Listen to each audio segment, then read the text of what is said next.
بلندی درجات کے لیے بلند تر صلوات۔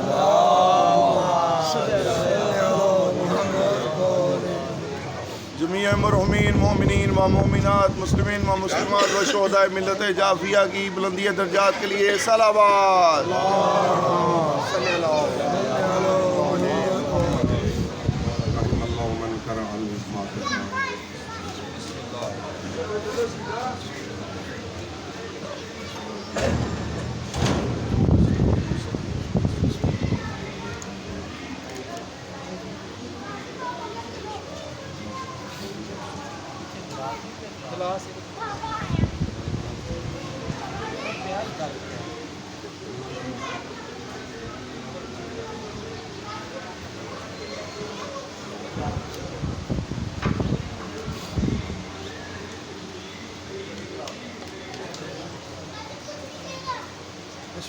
أعوذ بالله من الشيطان اللعين الرجيم. بسم الله الرحمن الرحيم. الحمد لله رب العالمين. الصلاة والسلام على أشرف الخلائق أجمعين سيدنا ونبينا وشفيع ذنوبنا وطبيب نفوسنا حبيب إله العالمين أبي القاسم محمد اللهم صل على محمد وآل محمد وأهل بيته الأطيبين الأطهرين المعصومين المنتخبين المنتجبين الهداة المهديين الذين أذهب الله عنهم الرجس وطهرهم تطهيرا. اللهم صل على محمد وآل محمد واللعنة الدائمة الباقية على أعدائهم ومنكري فضائلهم وغاصبي حقوقهم أجمعين. أما بعد فقد قال حق سبحانه وتعالى في القرآن الكريم وقوله الحق وهو أصدق القائلين. بسم الله الرحمن الرحيم. وَلَنَبْلُوَنَّكُمْ بِشَيْءٍ مِّنَ الْخَوْفِ وَالْجُوعِ وَنَقْصٍ مِّنَ الْأَمْوَالِ وَالْأَنفُسِ وَالثَّمَرَاتِ وَبَشِّرِ الصَّابِرِينَ الَّذِينَ إِذَا أَصَابَتْهُمْ مُصِيبَةٌ قَالُوا إِنَّا لِلَّهِ وَإِنَّا إِلَيْهِ رَاجِعُونَ. أُولَئِكَ عَلَيْهِمْ صَلَوَاتٌ مِّن رَّبِّهِمْ وَرَحْمَةٌ وَأُولَئِكَ هُمُ الْمُهْتَدُونَ. صلوات بلند. اللهم صل على محمد وآل محمد. ایک صلوات اس سے بہتر انداز میں ذرا بھیجیے محمد وآل محمد. اللهم صل على محمد وآل محمد. عزیزان گرامی قدر واجب الاحترام شامل حضرات، مجلس اصال ثواب ہے اور اس جہان فانی سے ایک جہان ابدی میں منتقل ہونے والی ماں کے لیے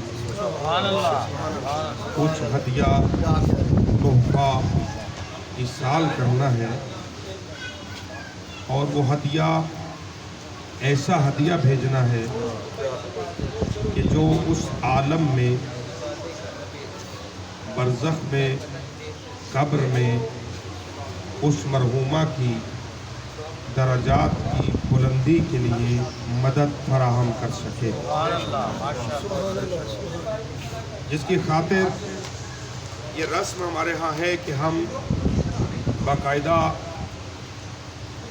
یہاں پر کچھ محافل کو منعقد کرتے ہیں اور ان محافل میں ذکر قرآن و اہل بیت سنا کر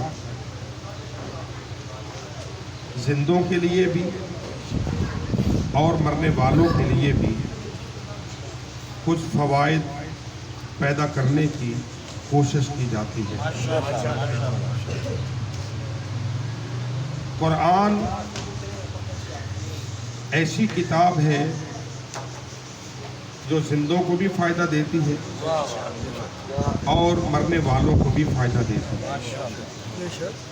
قرآن کی برکتیں زندہ لوگوں کے لیے بھی ہیں اور قرآن کی برکتیں مرنے والوں کے لیے بھی ہیں۔ جس طرح ذکر قرآن زندوں کو بھی فائدہ دیتا ہے اور مرنے والوں کو بھی فائدہ دیتا ہے، اسی طرح جس گھر میں اللہ نے قرآن کو نازل کیا ہے اس گھر کے افراد کا ذکر بھی زندوں کو بھی فائدہ دیتا ہے اور مرنے والوں کو بھی فائدہ دیتا ہے۔ جو فرما رہے ہیں صاحب، نعرہ حیدری۔ جس گھر میں اللہ نے اس قرآن کو نازل کیا ہے، یہ طے شدہ معاملہ ہے کہ جب کتاب خیر و برکت کا سبب ہے تو پھر جس ہستی پر یہ کتاب نازل ہوئی ہے وہ ہستی کس طرح سے خیر و برکت کا مرکز قرار نہیں پائے گی۔ تو یہ دونوں، انی تارکن فیکم الثقلین، میں تمہارے درمیان دو چیزوں کو چھوڑ کے جا رہا ہوں۔ وراثت نبوت میں، ورثہ نبوت میں خود نبی فرما رہے کہ میں تمہارے درمیان دو گراں قدر چیزوں کو چھوڑ رہا ہوں، دو ہم وزن چیزوں کو چھوڑ رہا ہوں۔ توجہ رکھیے گا، ماشاءاللہ، دو ہم وزن چیزوں کو چھوڑ رہا ہوں، یعنی ایک ترازو کے پلڑے میں قرآن ہو اور ترازو کے دوسرے پلڑے میں اہل بیت ہو، تو یہ دونوں برابر رہیں گے، اوپر نیچے نہیں ہوں گے۔ سبحان اللہ، یعنی ان دونوں میں کوئی ایک ایسا نہیں کہ جو ہلکا ہو اور دوسرا بھارا ہو، نہ، جتنا قرآن وزنی ہے اتنی مصطفیٰ کی اہل بیت وزنی ہے، سبحان اللہ، جتنا قرآن بلند ہے اتنی نبی کی اہل بیت بلند ہے، سبحان اللہ، جتنا قرآن طاہر ہے اتنی نبی کی اہل بیت طاہر ہے۔ اگر مجمع میرے ساتھ محو سفر ہے اور بیان ذہنوں تک پہنچ رہا ہے، جتنا قرآن بلند ہے اتنی پیغمبر کی اہل بیت بلند ہے، جتنا قرآن طیب ہے اتنی نبی کی اہل بیت طیب ہے، جتنا قرآن طاہر ہے اتنی نبی کی اہل بیت طاہر ہے، جتنا قرآن مطہر ہے اتنی نبی کی اہل بیت مطہر ہے۔ کوئی نجس قرآن کو ہاتھ نہیں لگا سکتا، کسی نجس دل میں اہل بیت کی محبت نہیں آ سکتی۔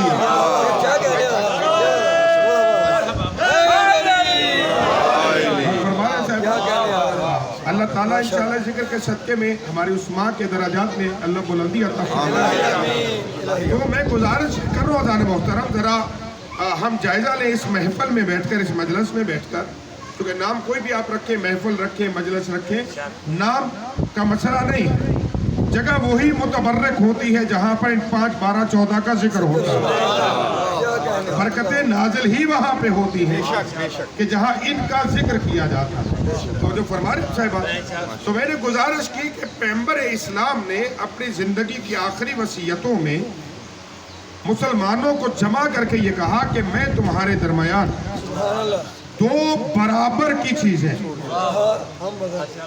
ہم وزن چیزیں چھوڑ کے جا رہا ہوں، دونوں میں کوئی ایک ہلکا بھارا نہیں ہے، ایسا نہیں کہ ایک وزنی ہو اور دوسرا کم ہو، نہ، بلکہ اس کو یوں تعبیر کر دوں، کہا کہ ایک لفظوں میں ہے، دوسری برابر کی چیز کرداروں میں ہے۔ قرآن کرداروں میں ڈھلے گا تو یہ 14 بنیں گے، ان 14 کا کردار لفظوں میں ڈھلے گا تو قرآن مجید کی آیتیں بنیں